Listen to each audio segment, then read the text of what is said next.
अस्सलाम वालेकुम रहमतुल्लाहि वबरकातुहू। हमें इससे क्या ही करना है कि हमारा दीन मजबूत हो, या फिर हमारे इमाम लोग की तनख्वाहें अच्छी हों, या फिर हमारे मदरसे अच्छे हों। हमारे मदरसे में पढ़ने वाले जो बच्चे हैं इस वक्त के टाइम पे उनकी तादाद बहुत कम है, उसको बढ़ाने से हमें क्या ही मतलब है। हमारे अभी बच्चे मदरसों में बढ़ जाएंगे पढ़ने वाले, तो वो दीन के लिए काम करेंगे, हमारे दीन को मजबूत करने का काम करेंगे। और हम लोगों को हमारे हमारे बच्चों को वो दीन की बातें पढ़ाने के लिए आगे आएंगे, हमारे बच्चों को दीन की बातों को सिखाएंगे, हमारे बच्चों को नमाज पढ़ने का तरीका बताएंगे, हमारे बच्चों को दीन के रास्ते पे चल के अच्छे अच्छे कामों को करना सिखाएंगे। उससे हमें क्या ही लेना देना है, उससे हमने कोई मतलब नहीं है।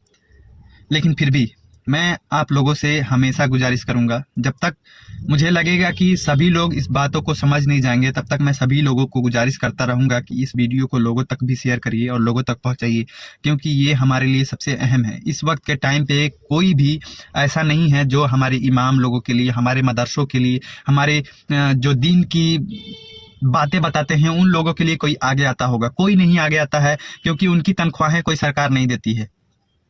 इसलिए मैं लोगों को आगे आने के लिए बोल रहा हूँ कि लोग समझे इस बात को कि सरकार उन लोगों को, जैसे कि हमारे इमाम लोगों को सरकार कोई तनख्वाह नहीं देती है। कोई कोई उसको उन लोगों को तनख्वाह देने की कोई दूसरी जरिया नहीं है कि उन लोगों को तनख्वाहें आराम से मिल सकेंगी। हम ही लोग को देना है उन लोगों को तनख्वाहें, तभी उन लोगों को तनख्वाहें मिलेंगी। हमारे इमाम लोगों को तभी तनख्वाहें मिलेंगी। और मदरसे की जो हाल है, इस वक्त हमारे मदरसे में पढ़ने वाले बच्चों की तादाद बहुत कम है, क्योंकि हमारे उन बच्चों को लगता है कि हम ये पढ़ाई पढ़ के, दीन की पढ़ाई पढ़ के, एक ही जरिया है उनको काम करने का, और कोई काम कर नहीं सकते हैं। वो थोड़ा मोड़ा कर सकते हैं, बाकी और कोई काम तो करेंगे नहीं वो, क्योंकि वो दीन के रास्ते पे चल के पढ़ाई पढ़े होते हैं। तो उनको दीन के लिए ही काम करना होता है। तो वो उनका एक ही जरिया है कि वो इमामत कराएंगे, उससे उनको पैसा मिलेगा, तो उनका घर का खर्चा चलेगा। तो इस वक्त के टाइम पे हमारे इमाम लोग की तनख्वाह कम है, जिसकी वजह से उनको लगता है कि हम इमामत कराएंगे तो हमें कितना पैसा मिलेगा, हमें बहुत कम पैसा मिलेगा। इसलिए वो लोग पढ़ाई छोड़ के दूसरा कोई काम करने लगते हैं, दिन से भटक जाते हैं।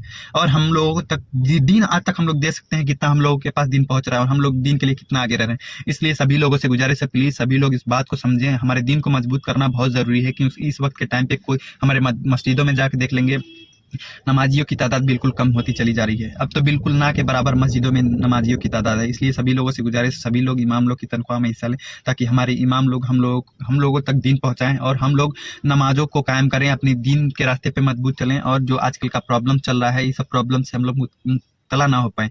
इसलिए सभी लोगों से गुजारिश है, सभी लोग इमाम लोग की तनख्वाह में हिस्सा जरूर लें, ताकि आने वाले टाइम पे हमारे जो मदरसे में पढ़ने वाले बच्चे हैं वो इमामत कराने के लिए आ गए और हमारे दीन के लिए आ गए हैं।